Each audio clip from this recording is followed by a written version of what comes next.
अस्सलाम वालेकुम एवरीवन। आज मैं अपने नए टॉपिक के साथ हाजिर हूँ। आज हम पढ़ रहे हैं how to use a and an. लेकिन ये पढ़ने से पहले हमें पता होना चाहिए कि वावल हरूफ कौन से होते हैं, वावल लेटर्स कौन से होते हैं। इंग्लिश के अंदर वावल लेटर्स कौन से होते हैं, तो ये यहाँ पे मैंने ऊपर लिख दिए हैं। A, E, I, O and U are called the vowel letters. इनको हम वावल लेटर कहते हैं। और अब जो हमारा मेन सवाल है वो ये है कि ए एंड एन को हम इस्तेमाल कहाँ पे करते हैं। तो इसके लिए सिंपल सा फार्मूला है, a and an is used with countable singular noun. A and an को हम किसी काउंटेबल सिंगुलर नाउन के साथ इस्तेमाल कर सकते हैं। लेकिन अब एक और सवाल है कि सिंगुलर नाउन के साथ हम ए या एन इस्तेमाल कर सकते हैं।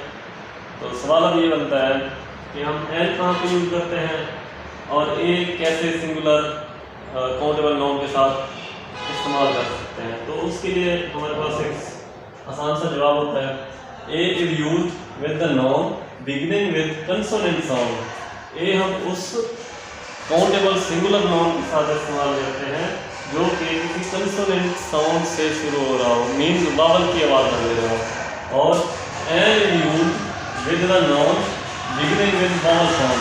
और एन हम इस्तेमाल करते हैं किसी ऐसे सिंगुलर नाउन के साथ जो कि किसी वावल साउंड से शुरू हो रहा हो।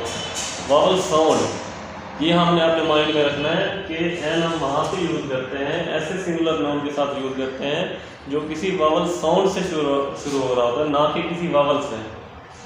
वो जो हर्फ होगा जिससे वो शुरू हो रहा होगा कोई नाउन, उससे पहले हम एन इस्तेमाल करेंगे जो कि वावल साउंड दे रहा होगा। ये लाजमी नहीं है कि वो किसी वावल हर्फ वावल लेटर से शुरू हो रहा हो। तो एग्जाम्पल के साथ हम इसको आसानी से समझेंगे। He is writing a letter. हमने यहाँ पर अ लेटर इसलिए लिखा क्योंकि अगला जो वर्ड है वो कंसोनेंट की साउंड दे रहा है, किसी वावल की साउंड नहीं दे रहा।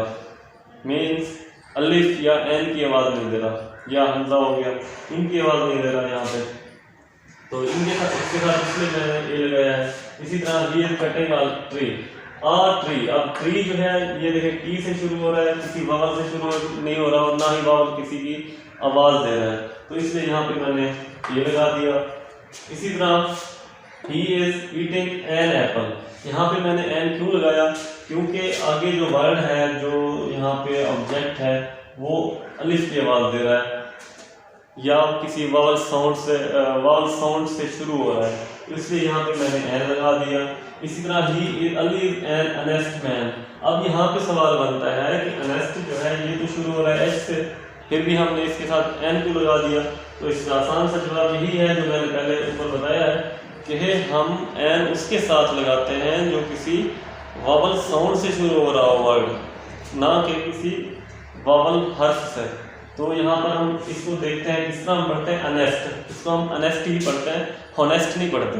तो इसलिए यहाँ पे मैंने एन लगाया क्योंकि ये वावल साउंड से शुरू हो रहा है, अलिफ की आवाज़ दे रहा है। और अनेस्ट जो अब हम उर्दू में लिखते हैं तो अलिफ से शुरू हो रहा होता है, तो इसलिए हम इसके साथ क्या लगाते हैं, he is an honest man.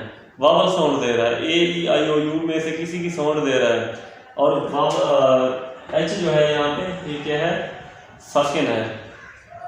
इसी तरह his mother is an MBBS doctor. His mother is an MBBS doctor. अब हमारे पास एक सवाल थोड़ा सा है कि MBBS एम यहाँ पे पहले आ रहा है, इसी की तरह यहाँ पे एच आ रहा है, यहाँ पे एम आ रहा है, लेकिन फिर भी हम इसके साथ एन लगा रहे हैं। लेकिन इस बात का जवाब मैं पहले दे चुका हूँ कि हम एन उसके साथ लगाते हैं जब कोई वर्ड वावल साउंड से शुरू हो रहा हो, ना कि किसी वावल लेटर से। तो इसलिए यहाँ पे मैंने क्या लगाया, एन लगाया। He mother is an MBBS doctor. Next हम पढ़ेंगे अगले लेक्चर के अंदर यूज ऑफ द या दी, जिसको हम पढ़ते हैं। उसमें मैं ये भी बताऊंगा कि दी हम कहाँ पे पढ़ते हैं, दा हम कहाँ पे पढ़ते हैं, और उसका इस्तेमाल भी पढ़ेंगे इंशाल्लाह। थैंक यू, अल्लाह हाफ़िज़।